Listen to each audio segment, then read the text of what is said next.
Actually, I'm thinking that a good use of the time might be to have an introduction of those who are here, because not everybody knows absolutely everybody, I think a lot, but can we start from the end? That would be good. The usual procedure is you push the button, it gets read, and normally you speak.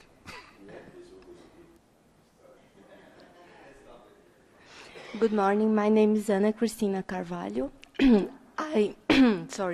I am a professor at Mackenzie Presbyterian University in São Paulo, Brazil. And until last June, I was a postdoctoral fellow at ISED, the Center for International Governance Innovation, where I worked in the international law stream.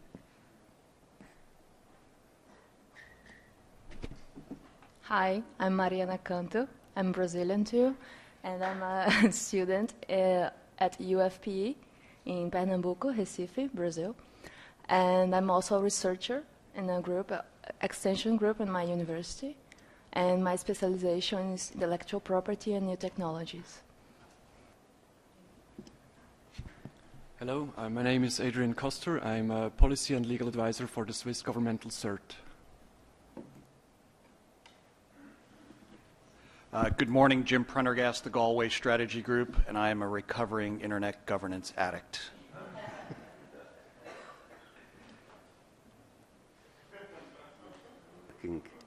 Okay, now it's working.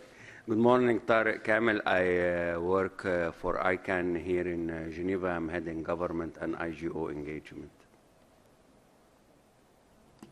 Good morning, my name is Peter Koch. I work for DINIC, a country code top-level domain registry, and I do a bit of policy advice and, in this context, external relations. Thank you.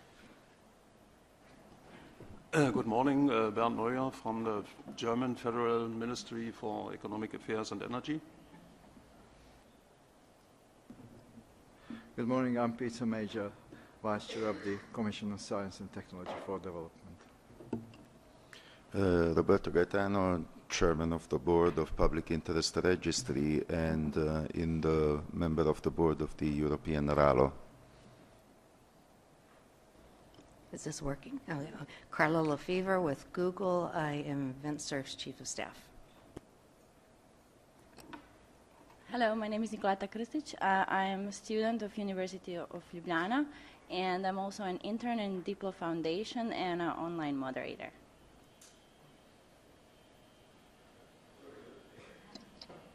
Well, good morning. My name is Vince Cerf. I'm Vice President and Chief Internet Evangelist at Google, and I do what Carla tells me to do. And I'm Paul Mitchell. I'm from Microsoft. Hello, I'm Paul Fehlinger. I'm the Deputy Director of the Secretariat of the Internet and Jurisdiction Policy Network.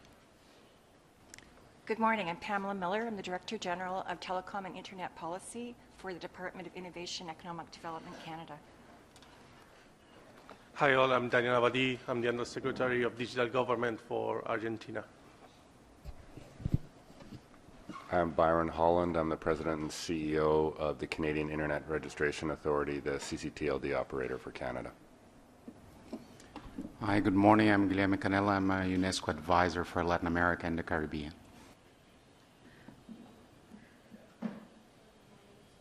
Is it working? Elena Lopatina, Council of Europe Information Society Department.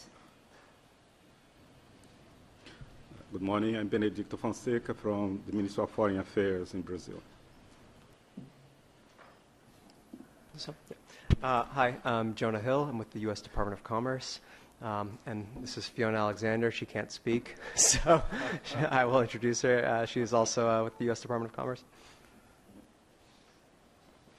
Good morning, I'm Xavier Gueux de Camille. I work with Bertrand, Paul, and Martin in the Secretariat of the Internet and Jurisdiction Policy Network.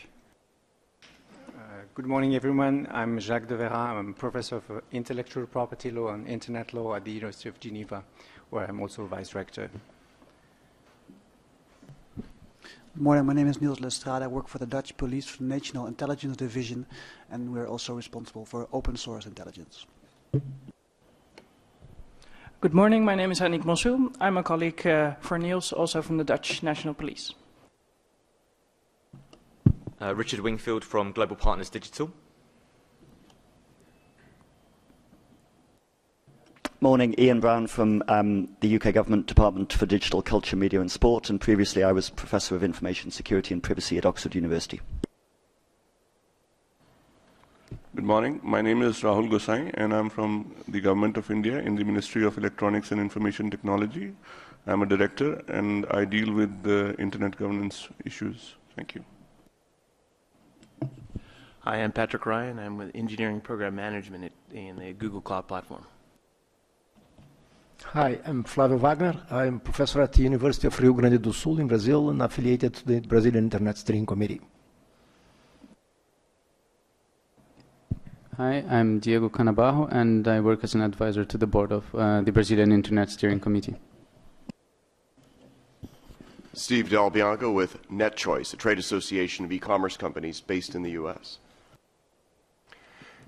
Hi, my name is Andrew Bridges. I'm a partner at Fenwick & West in San Francisco. I'm a litigator, and I defend new technologies and business models. Hi, everybody. I'm Bohan. I'm from Tsinghua University in China and a PhD student.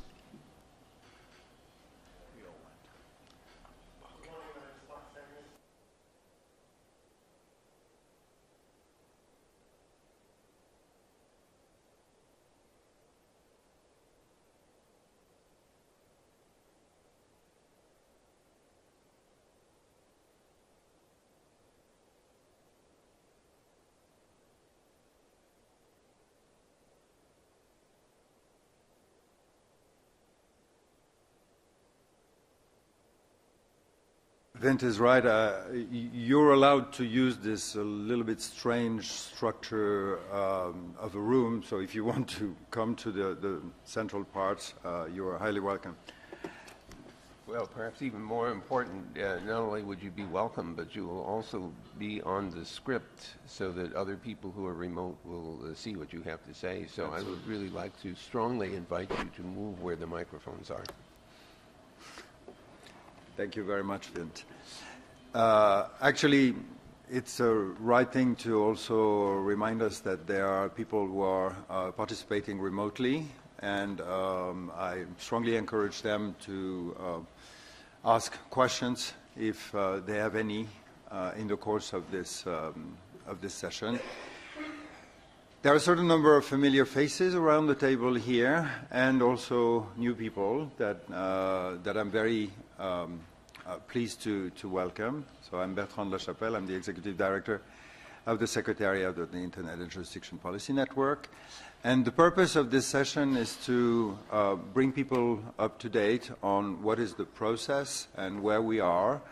The title of this slide deck is, as you see, Paris, Ottawa, Berlin, because as you will see, it is the successive milestones of the Global Internet and Jurisdiction Conference that took place, the first one in Paris in the end of 2016. The next one will take place in cooperation with the Government of Canada, and Pamela Miller is here, in February, at the end of February 2018, and the third one will take place in Germany, in Berlin, in June 2019, in partnership with the Government of Germany and in particular the Ministry for Economy and Energy. But what we're talking about is not only a series of conferences. The issues that we are addressing and the problems that we try to tackle together are not going to be solved with successions of 1.5-hour panels, however interesting they might be, and they sometimes are. The goal is to have an ongoing process, and the Internet and Jurisdiction Policy Network has actually started in 2012, so it's an ongoing discussion that is now structured in the way that I will present. But maybe before getting into the way it works in the policy network itself, it's probably interesting to have a look at how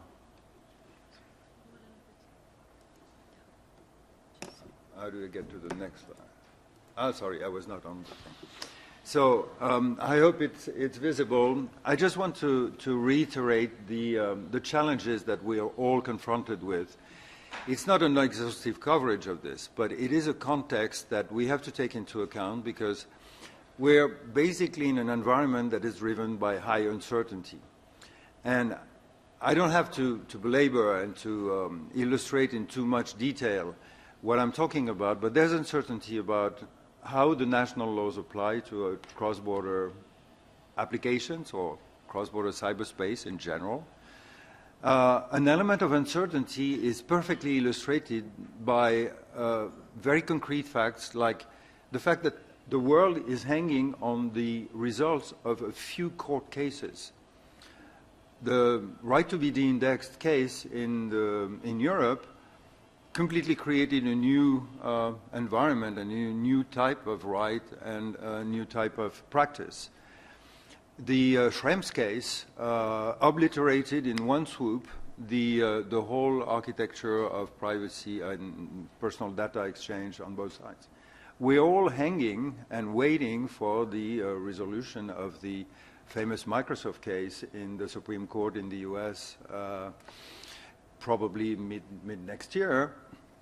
And cases after cases are coming in. You may have seen that no later than yesterday or the day before yesterday, the European Court of Justice has decided that Uber is a transportation service, which is completely changing the regulatory environment.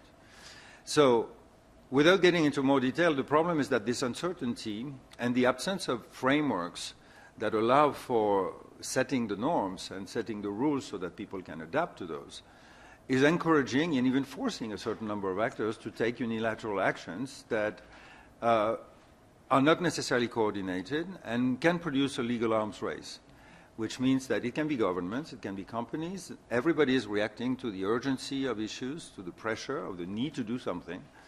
And the cumulative effect of all these individual decisions make it particularly difficult to have a comprehensive environment. The end result is high costs, because if you have to plan, for instance, the development or the creation of data centers around the world, if you don't know what the legal environment will be, it's extremely difficult. If you have to, as a company, prepare for legal costs of different procedures, it's also a big question mark, but it goes for governments as well. It goes for governments that are hesitating on whether they should adopt a particular national law, push their existing law in extraterritorial application, etc. So this environment is what is labeled as a dangerous path and clearly calls for elements of cooperation on a certain number of cross-border challenges. When we say Internet and jurisdiction, the fundamental problem is the tension between the cross-border nature of one and the territoriality of the international system. This is not a criticism on each part, it is just a fact. Those two things have to adapt or adjust in a certain way to one another. And of course, it's an enormous range of issues. And in order to be able to tackle them, the purpose is to identify a certain number that are actionable, where the different actors have a common problem to solve. And in the course of the work that we facilitated as a Secretariat, the partners and the actors have identified three main tracks and three main problems. One is the question that can be labeled in different ways, but one way is to say access to e-evidence in the cloud. You have an investigation, a criminal investigation in one country, and the data that is necessary for this investigation is actually held by a private company that is either located in another country or has its storage facilities in the other country than the one doing the investigation. Here again, without getting into more detail, the key problem is that the international mechanism for legal assistance is a pretty cumbersome one and probably adapted to a period where the number of cases was much less than it is today. Transnational is the new norm, and the mutual legal assistance treaty system is definitely slow and not easily scalable. The second type of problem that we've seen in the press a lot is everything that is related to objectionable content, illegal content, objectionable content, and the conditions under which this content should be removed, filtered, restricted, partially or totally, by the main operators and the main platforms, particularly when we're talking about user-generated content. And without getting into details, the key question is what is the applicability of national laws?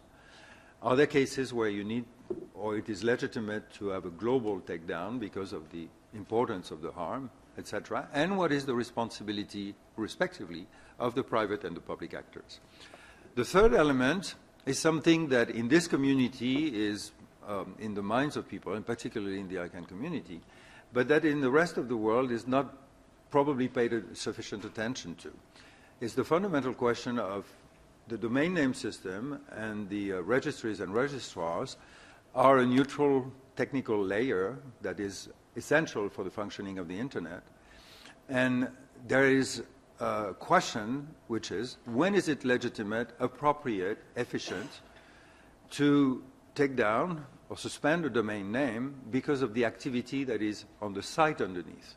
It is a tricky issue. I don't get into the details, but it is something where you have to distinguish probably between what is labeled as infrastructure abuse, like phishing, malware, botnets, and things like that, that are more related to the stability of the system, and what is labeled, by lack of a better word, as abusive content, which can go from child abuse images to copyright, and in between, unsafe pharmaceuticals, counterfeiting, and other things. So defining when and how it is appropriate or not to use the domain name layer for content purposes, and what is the role of notifiers, is a key question. This led to 3 tracks: access to user data, content restrictions, and domain suspensions, with the formulation of the general questions that are underneath. How do you reconcile, and I insist on the word reconcile, opposite objectives that are both positive? It's not about balancing or zero-sum games types of thing. In many cases, the purpose is to, at the same time, catch the bad guys and protect privacy, making it more efficient, but at the same time with more guarantees. So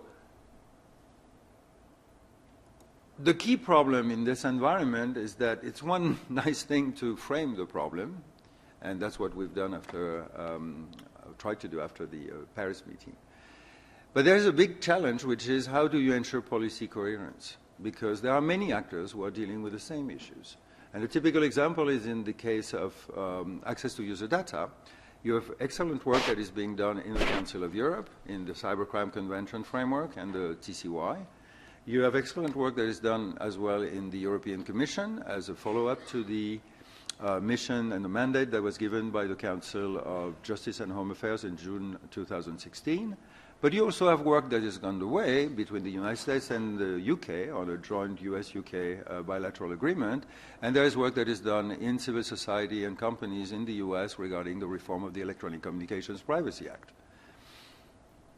And overall, you have on each of the 3 tracks a combination of actions by governments, public authorities, international organizations, but also civil society developing principles such as the Manila Principles on freedom of expression, or companies developing codes of conduct of their own, or developing their terms of service, which have a capacity to establish norms for their own digital territories.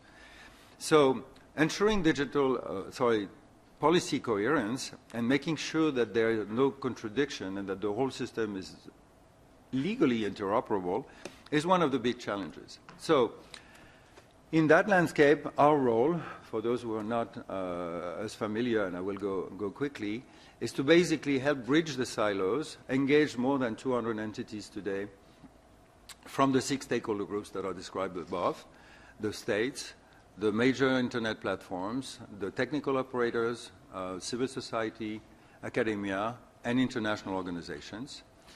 And I must add that in each of those groups, you have different types of actors. Even in governments, you have the different ministries that are relevant. You have the Ministry of Foreign Affairs, Ministry of Economy, the Ministry of Interior, the Ministries of Justice, the Data Protection Authorities, various levels of law enforcement agencies, and so on, for an issue, for instance, like user data. And likewise for the for the domain space, there's a whole range of actors. So the goal is to bring them together, provide a neutral space for discussion on an ongoing basis around precise and concrete issues. The three programs that I'm mentioning, and since last year, the principle of having global internet and jurisdiction conferences. This was a change and a major evolution in 2016. We did the first one, as I said, with France, the French Ministry of Foreign Affairs as a partner in Paris last year. And the next one will be with Canada, and the next one with Germany and the Federal Ministry of Economy, as I said. But importantly, not only is it the first time probably in 2016 that about 200 participants at a senior level from 40 countries really addressed specifically those jurisdictional questions. It is important to note that there is also a context where the major international organizations also provide institutional support, including the OECD, the Council of Europe, the European Commission, UNESCO, and ICANN. And we're engaging other international organizations. It is an originality in the Internet and Jurisdiction Policy Network. Normally, international organizations are considered as observers or they're around. We consider that particularly their Secretariat have a contribution to make on their own, and that is very important to also articulate existing structures with this, what one of the participants in Paris has called the connective tissue of Internet and jurisdiction. Very quickly, I was talking about policy coherence. Policy coherence requires coordination. You know the saying, everybody wants coordination, nobody wants to be coordinated. We're there as a neutral facilitator to bring actors together, but this is not enough. And if you look at the quotes here from Carl Bildt and the former Deputy Secretary General of the OECD in Paris last year, the incentive and the emphasis is on cooperation, which is more than coordination. It's developing actual frameworks. And as the economist said, basically, if those issues are not addressed properly, then there is a real danger for the Internet itself and the digital economy, human rights, and cybersecurity at the same time. Very quickly, the methodology is, it may sound obvious, but I want to insist on one thing. It's a natural funnel. Every single methodology is starting from a larger aspect and then narrowing down towards operational solution. What is very important in the method that we're implementing is to spend a lot of time in the early stages to find common formulations for problems, for goals, for methods, because if you don't even agree on the meaning of the words, there's no reason that you will be able to agree on the solutions to the problem. So vernacular, common formulation of objectives is a very important element. And the goal is to move towards operational solutions. It always takes time. But the important name of the game here is persistence. So this leads to the final element, which is the general roadmap. You see the three milestones of Paris, Ottawa, and Berlin, and you have on your table the written form. What we did in Paris was to build on the work, the preparatory work in the three programs, and in the input documents allow the discussion at the conference in Paris to be focused on identifying what was labeled as areas of cooperation. One important element for those who were not at the Paris conference, who don't know about it, the format was a little bit special because there was no panels at all. It was 2 days over 3 days, one afternoon in plenary, one full day, and one morning in plenary. And the full day was divided in parallel in the three tracks. So imagine that there's a wall in there, and there's the three groups in parallel devoting a whole full day to the documents that were the input documents. And the outcome was as synthetic as possible because it was basically 4, maximum 5 areas for cooperation, i.e. teams, that were to be explored further. That's the outcome of Paris. That led to the formation of 3 contact groups that we purposefully didn't call working groups. They are not representative, they are not decision-making, but the intention was to have, and some in this room were part of those contact groups, the goal was to make sure that the perspective of the different options for solutions were all taken into account. There were 7 virtual meetings by teleconference. We prepared as Secretariat the input document and the questions for those calls and prepared the minutes afterwards. And the result of this is what is called policy options documents that I will mention briefly afterwards, that fundamentally will serve as input into the second conference in Ottawa in February, at the end of February, that will have exactly the same format.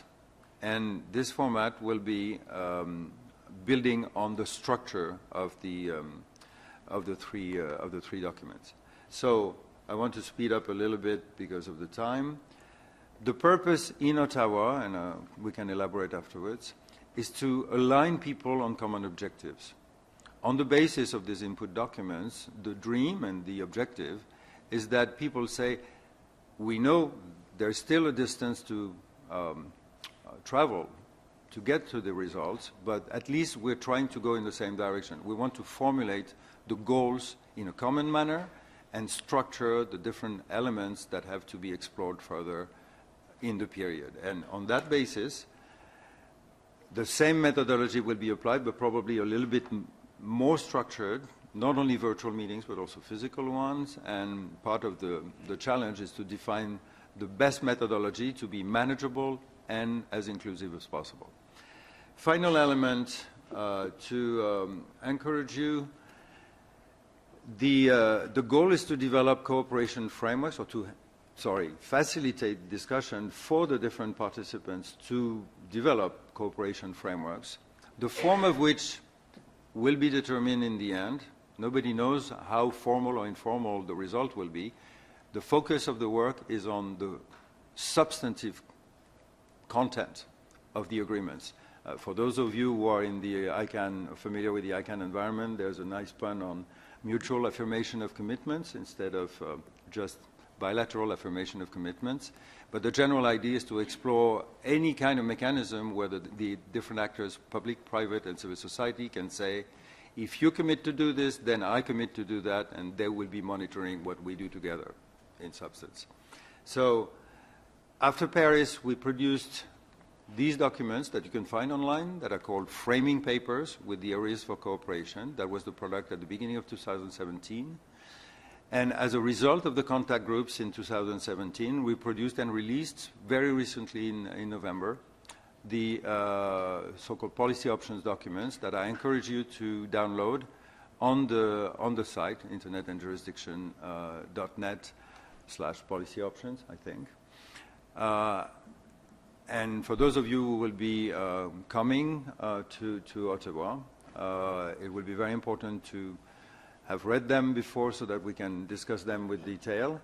And also for those of you who might be interested in knowing more about the Ottawa conference, we can have the discussion afterwards. So final line is, it's always difficult to define a mission in great detail, but what I want to share is that all of us are in a situation where we are under extreme pressure to deal with very day-to-day urgencies. And we are all dealing with them in silos, which means that we're all in prisoner's dilemma situation. You have to do quickly a decision without knowing what the others are going to do. This is usually not going in game theory into good results. So the purpose of our work as a Secretariat is to help actors in a structured process, not to get into purely academic thinking, although academic thinking is important, but not thinking long-term, 20 years, but having the capacity to step back a little and get into the structural solution rather than treating the symptoms. And so that's the general mission. The goal is that the internet to continue to flourish and the digital society needs cooperation framework that is as transnational as the Internet itself. And this is a process that attempts modestly and ambitiously to help the actors participate. So I've been long, but if you want more information, you can go to the site, and then I will pass the baton to Paul for the rest of the session. Yes, thank you very much. We are very happy that today here with us in the room are several members of the advisory group for the second Global Internet and Jurisdiction Conference that is going to take place on February 26, 28 next year.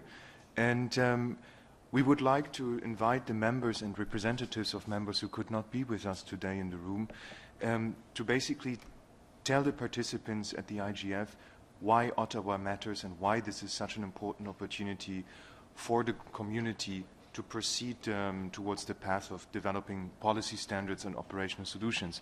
And maybe I would like to start with Pamela, who's the Director General of ISED Canada. We are very delighted that Canada is the partner for the second Global Internet and Jurisdiction Conference. Please, you have the floor. Thank you very much, Paul. First, Canada very much looks forward to hosting the second Internet and Jurisdiction Conference in Ottawa, which is fast approaching at the end of February. The key partners are the Government of Canada and the Canadian Internet Registry. And why, in brief, did Canada agree to host, and what do we hope to achieve?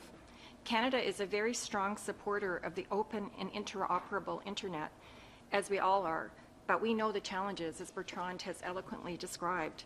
INJ really stands out in bringing research to bear and looking for coordinated solutions.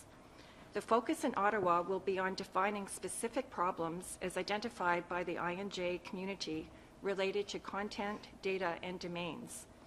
Already in preparation for the conference, there are tangible impacts in the contact groups, and I would have to say also domestically. In Canada, we have a partnership across government with numerous departments, including my own, Innovation, Science, and Economic Development, also with Global Affairs, Justice, Heritage, our regulator, the CRTC, and as I noted, our Internet Registry, the Canadian CIRA. We are consulting with privacy, law enforcement, private sector, academia. This is a really important impact of INJ to mobilize these types of conversations. Preparations are well underway, and I think the time is right. I think Ottawa is an opportunity to define specific problems and blockage areas, and I really sense momentum and purpose. I would note that in addition to being a supporter of INJ, Canada will be hosting the G7. It will be an important opportunity for Canada to engage G7 counterparts on pressing global challenges and pursue further collaboration on innovation and clean growth. The impacts of digital technologies on inclusive innovation will need to be factored into the discussions, and Internet and jurisdiction matters are an integral part of this. So again, we're very much looking forward to the conference, and again, the focus on solutions and the path forward to Germany. Thank you. Thank you very much. And maybe I start on the right-hand side with Tariq Kamel, who's Senior Vice President at ICANN. In 1 minute, please, because we have also to look at the time. Why does Ottawa matter? Yeah, thank you very much, Paul. And indeed, ICANN as well is very keen to participate and support the Internet and Jurisdiction initiative. We will have participation on management level as well as on board level in the conference, similar to what we did in Paris. We think that the debate of jurisdiction and DNS outside ICANN as well gives more flexibility for brainstorming. ICANN is focused on policy making very specifically, but we have challenges definitely that are related to the area of jurisdiction. GDPR is not the first and not the least. E-privacy is coming. So exchanging data across borders related to DNS management is going to be a challenge and needs the collective wisdom of the community to provide input to the ICANN decision-making process and policy development process. So we look forward to participate in Ottawa, and we will continue to support the initiative. Thank you. Thank you very much. Next will be Mr. Bernd Neuer, who's here for advisory group member Stefan Schnorr, the Director General of the Ministry of Economics. Thank you. First, best regards from my Director General, Stefan Schnorr. And he asked me to say that, maybe most of you have heard about, that German federal government decided in summer this year that Germany should apply for the IGF 2019. We have proposed to host the IGF at the end of November, and we think, or we hope, that the new federal government will also support and continue this project, this application from Germany, from our ministry. We think the Internet and Jurisdiction Conference can be an important milestone on the way to the IGF 2019. And first of all, to help us generate input. Therefore, Germany proposed to hold the third annual conference of the Internet and Jurisdiction Conference, as Bertrand said, in June 2019. We are convinced that the Internet and Jurisdiction Conference and the project as well is a long-term issue, a long-term value, and it can only be successful with concrete outcomes that can be followed up even after Ottawa. And finally, I would like to say Germany is ready to pick up the momentum set by France and Canada, especially against the background of the IGF 2019 planned for Berlin.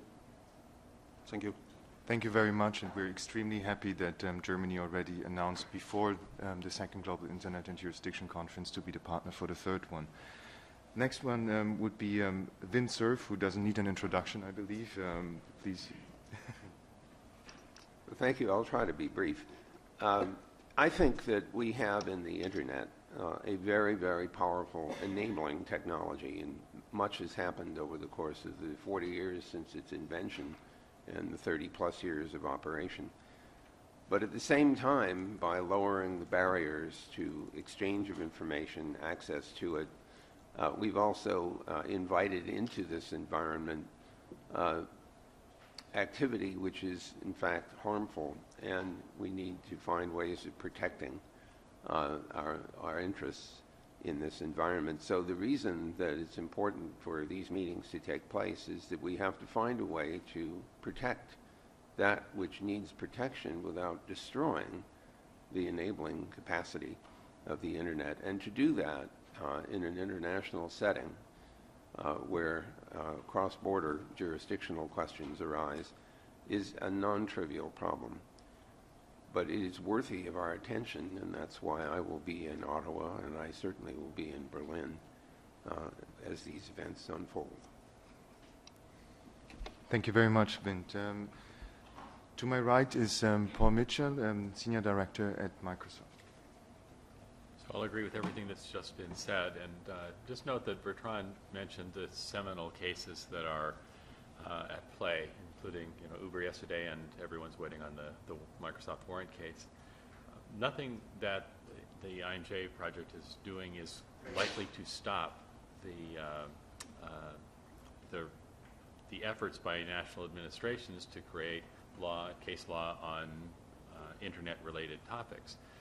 But what the INJ project can do is create lots and lots of input.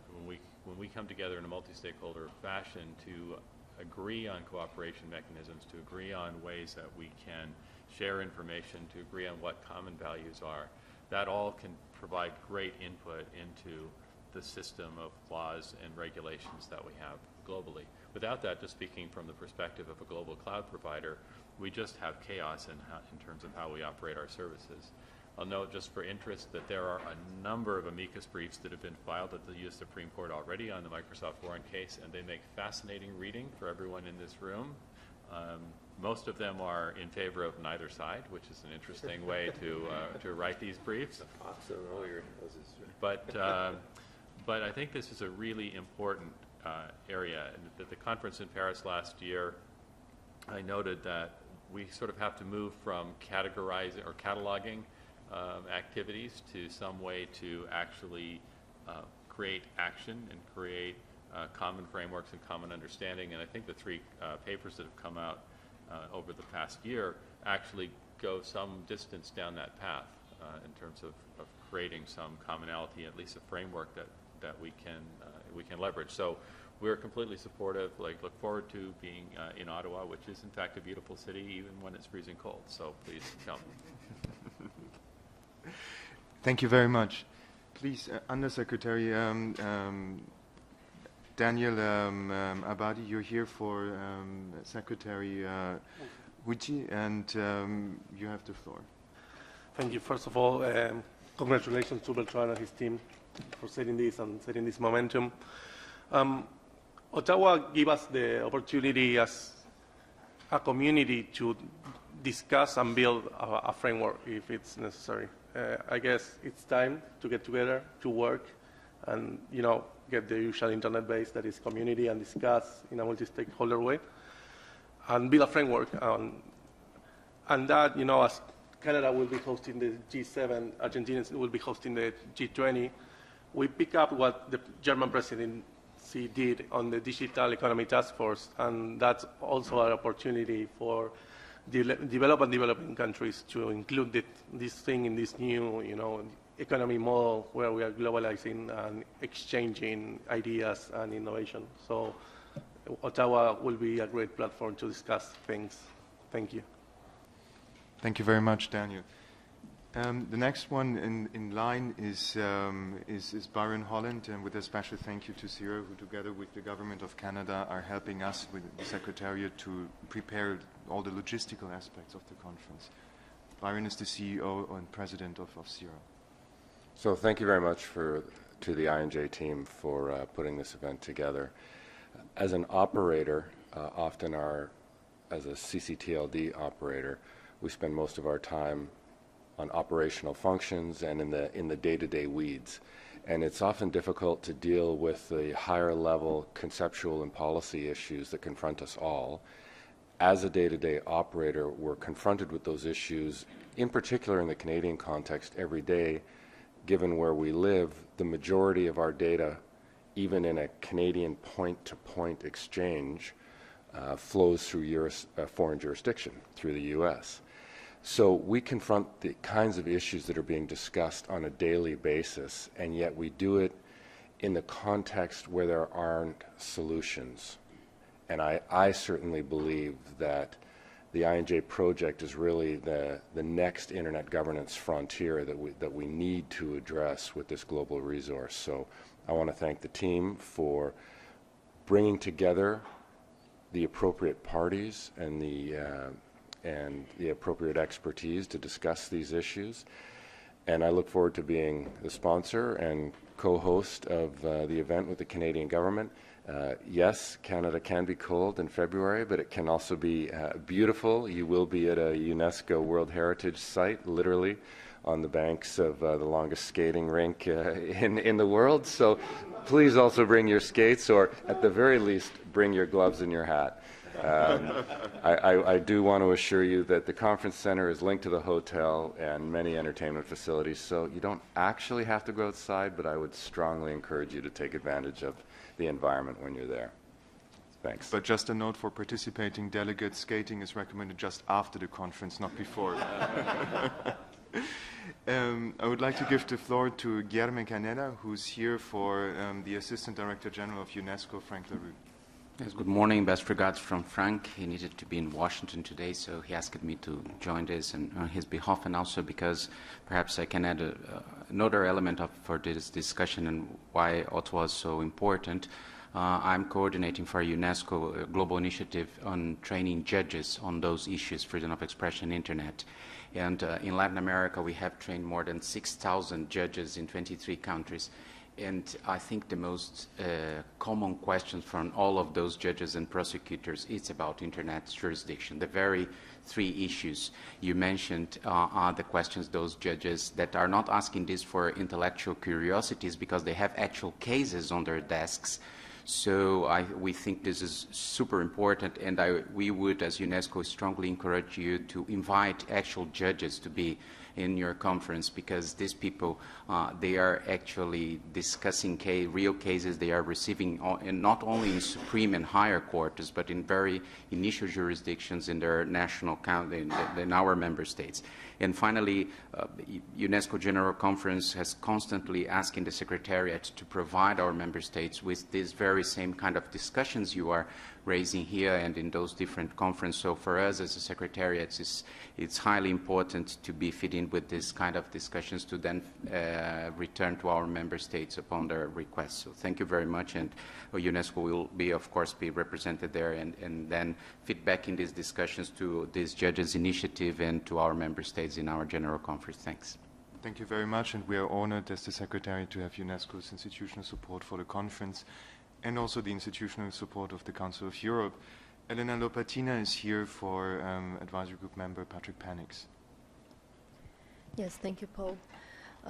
Just a couple of words on behalf of Mr. Patrick Panix, Head of Information Society Department of the Council of Europe, and also, as Paul said, member of the Advisory Group, to share our vision on this initiative.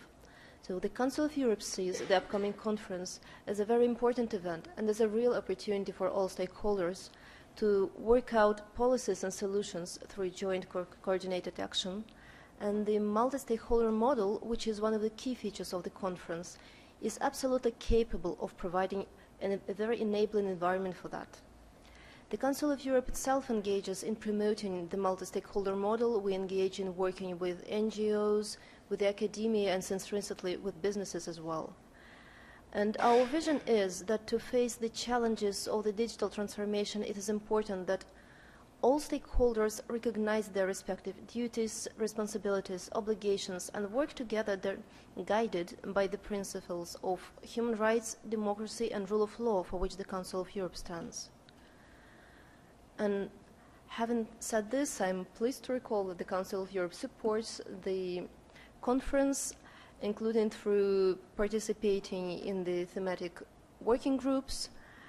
And we do that actually because we believe that all stakeholders, including international organizations, should and shall engage in a concerted action towards our shared digital future. Thank you. Thank you very much, Elena. Benedito Fonseca Fio is the Director of Scientific and Technological Affairs at the Ministry of Foreign Affairs of Brazil. Please, Benedito, you have the floor. Thank you. Brazil, as you know, has been an early supporter of this project, and actually we are, of course, very proud to having hosted Net Mundial, and one of the calls emanating from Net Mundial was that jurisdiction in the context of internet governance should be further developed as a priority area of work in the future. So we are very glad to see that it is developing through Internet and Jurisdiction project.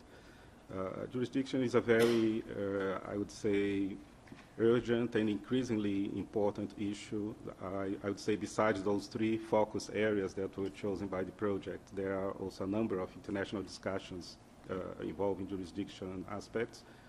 Just to name one that is particularly dear to my country is a discussion going on in ICANN regarding how we can make sure that one organization that deals with global resources, what kind of jurisdiction rules should govern this organization. Presently, we have a unilaterally forced jurisdiction, which from the perspective of foreign countries is not the appropriate way. We are looking to ways to deal with that.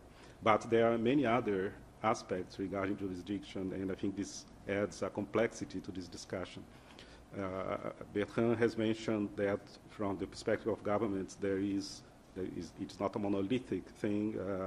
Different branches within the executive may have different views, and Guilherme has indicated that judges, so judiciary, another branch of government, is also there. If we add Congress to that, the three branches of government, and all those interacting and taking decisions that can impact on jurisdiction, we see the landscape is really very complex.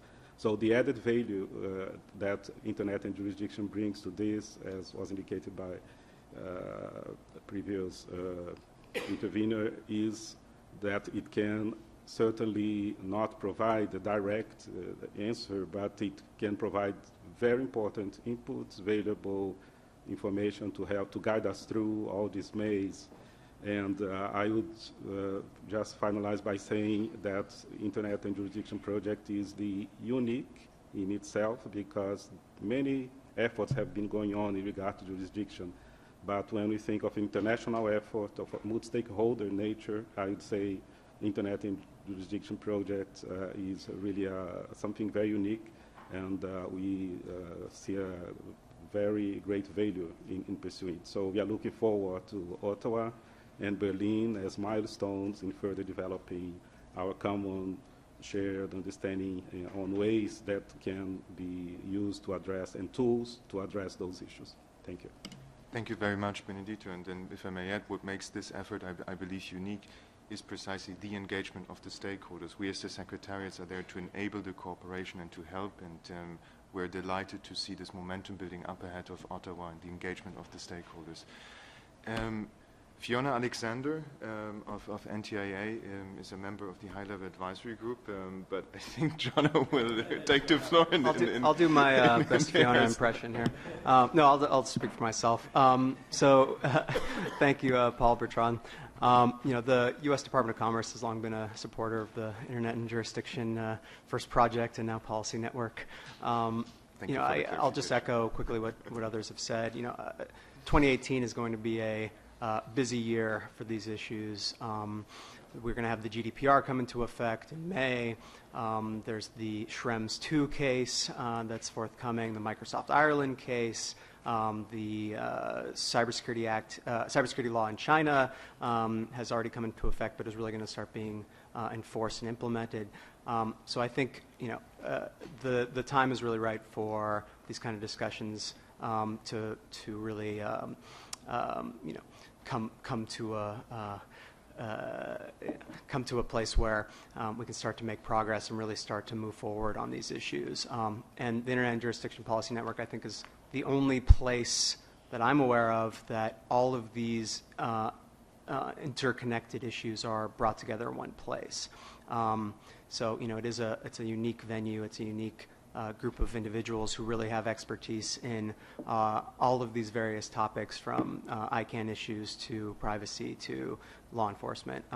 So we're very much excited about Ottawa and then Germany, and look forward to participating and keeping the conversation going with the group. Thank you very much. We have 4 minutes left, and we I think can take 1 or 2 questions either to the Secretariat of the Policy Network or the members of the advisory group here in the room. Yes, please. If you allow me, it's more than a question, is a comment. Among all the voices that I've heard, there are 2 voices that are missing, and I happen to have 2 hats. One as a global registry, and another one as a user representative in ALAC. And I think that it is essential that those 2 parts will be also part of this effort, because registries and their network of registrars are severely affected by the difference in jurisdiction, even more than the CCTLDs. And the users, the classical case of a user in Africa that has a registrar in Europe and the registry in the US, which jurisdiction applies. And so I think that it is important that we bring to this process also the voices and the problems that those 2 categories of stakeholders have, and also in order to maintain this global effort in the framework of a real multi-stakeholder environment. Thank you. Thank you very much. I think Vint would like to comment. Yeah, thank you. I just wanted to make 2 observations. First of all, there is no doubt in my mind that to solve the problems that we all have in thinking about, we are going to need cooperation across national boundaries. There's simply no other way. Second point is that we are going to have to answer the question, who has what authority to do what? And we are also going to have to answer, how will we maintain due process in the course of solving these problems? And finally, what role does informality play in solving some of these problems? And I put that on the table very deliberately. When we become overly formal, as the law demands, we sometimes interfere with our own ability to solve problems. And so I think there is an amalgam of challenge here that we will not totally overcome in Ottawa, but I hope we'll make some progress. Maybe unless we're kicked out, we can grab another 5 minutes because we started late because of the trade. Yeah, there was Jim over there who... Sure. Thank you, Jim Prendergast. I would say, first off, the selection of Ottawa in February is brilliant because nobody will ever be accused of going on a junket. The other thing, I remember back to the Paris event and looking at the program and saying, my gosh, we're going to be in a discussion track for an entire day. And that was kind of daunting, and it turned out to be excellent. The issues are very complex. You can't get through it, Bertrand, as you said, in a 90-minute session. It takes time to navigate the different opinions and angles that people want to talk about. So I'm not sure what the program, if it's set up like that for Ottawa, but you know, a day is not intimidating. You probably go 2 or 3, but you know, I like that length of, so you can really get into the issues and sort of wrestle them to the ground. Any other comment, Jan? Just very briefly, I had a brilliant time skating in Ottawa a few winters ago, so I highly recommend it as a junket. The only other comment I wanted to make, Vint, I thought your point about informality is really interesting and really needs a lot of development. I'm very glad the Council of Europe is involved because human rights issues obviously are so important. And traditionally, I'm not saying it will always be like this, but legality, you know, very precise specification of powers and tests of proportionality and so on are such a core part of international human rights law. I think that would be part of the discussion. Any other comment, question? Yes, just a quick comment, and building on what Vince said. Of course, informality is very important, but how do you formalize informality is the bigger question, probably. And that's what we're grappling with. Will there be remote participation? Just a note, because the apricot is happening right at the same time. The quick answer is the structure of the conference, as I said, there are plenaries and there's the work streams on the second day. The plenaries will be webcast. It's not really remote participation, but there will be webcast. People will be able to follow it, and it will be posted afterwards online. You can see, for instance, the sessions of last year online. But the second day is a working day on Chatham House rules, and so therefore we make it for the people who are there.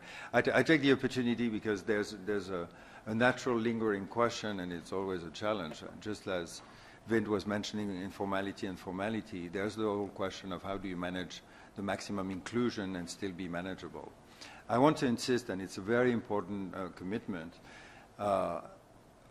what we're doing first is that it's really an effort to be as neutral as possible and have all the different perspectives represented. And so to reassure Roberto, be it the community of registries and registrars and the community of civil society groups, and maybe including, for the question of domains, even more, the ALAC is clearly the structure, that's the case. But the point that I want to make is that, as I explained, this is not just the conferences. It's a little bit like the ITF, you know. In the ITF, you do not adopt something at physical meetings, ever. You validate them through online consensus building and so on. Yes, there's the reputation of humming and so on, but the principle is only a certain number of people have the possibility to come or are selected to be part of an event. So what we do in Ottawa is to really catalyze the maximum critical mass of actors that are sufficiently representative of the diversity of viewpoints. And I insist on the distinction. It is not about having delegates that are representing. We do not pretend that the whole community is representative of the whole world. What we think is we're trying the best we can to have the diversity of viewpoints taken into account so that it frames the discussion for afterwards. And the commitment in particular is because of the limitation and the natural limitation of resources, all regions of the world are not covered exactly in the same way. We've made a strong effort to cover a large number of countries and actors. And a huge effort is intended in 2018, going towards Berlin, to do intensive outreach to other regions. And that covers in particular Africa and Asia, which is an enormous piece, and the Middle East. Latin America is relatively engaged. So I want to highlight this because the process and the inclusion, we are constantly searching and looking for the right people who are not only knowledgeable about the topic, who are in positions where they are capable of influencing it by their ideas or by their position, but also, and it's an important criteria, seriously wanting to help develop solutions. And it looks completely mundane, but it is an important criteria, and we want that everybody who comes to Ottawa or participates in the physical meetings, in spite of their differences, in spite of their different perspectives and even starting point or angles of vision on a particular topic, have one thing in common, that they care about finding the solutions for the common problem. And I think it's important to say it. It looks completely naive. I know it, but I want to say it because that's the spirit that we want to do. Vint used an expression that is maybe not familiar to a lot of people, but when somebody with an engineering background talks about a non-trivial problem, it's an understatement. A non-trivial problem is typically what is called NP-complex problems, and these are the ones that even the smartest computers have difficulties solving. So the kind of problems that we are addressing, and Greg Nojem, who was there earlier, had a discussion with him yesterday. In engineering, there's something that is called multi-factor optimization. Human brains are very apt at optimizing along one axis or potentially two axes. Like combining two parameters is something that we can more or less do.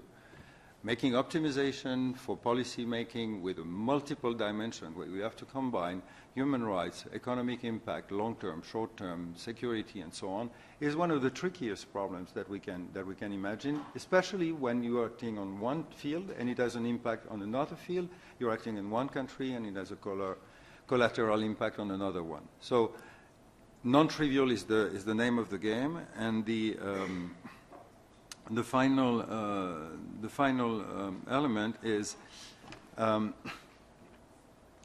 we, and when I say we, it's collective we, it's not only the Secretariat, are confronted with a very delicate issue, which is when we talk about jurisdiction, we do talk about a very important word, which is sovereignty. This is about how you exercise sovereignty. We collectively understand sovereignty in the digital age. And the problem is that we used to have a very direct and simple mapping of sovereignty with a physical territory.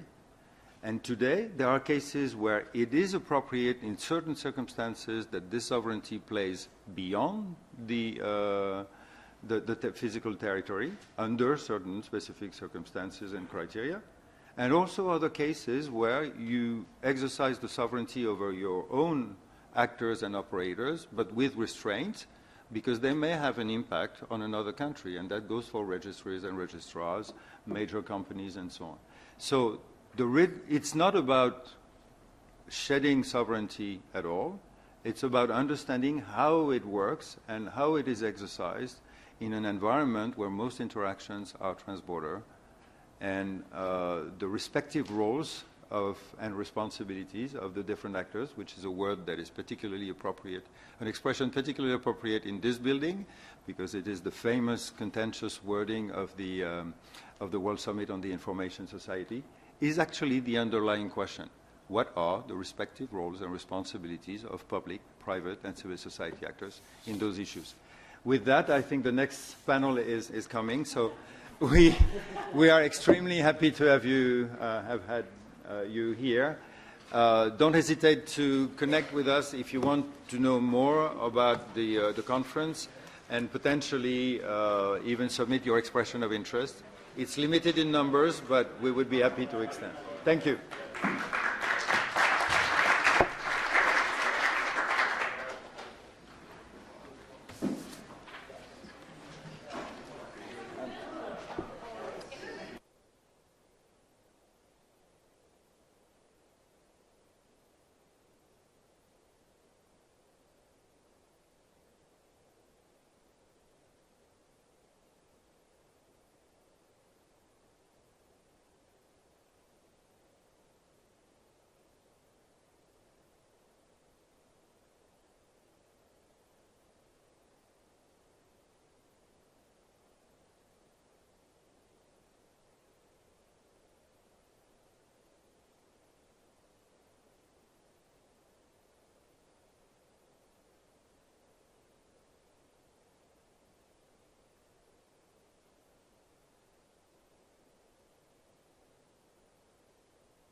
Sorry, I will ask you to exit so that the next panel can be in place. And I'm sorry we overstretched.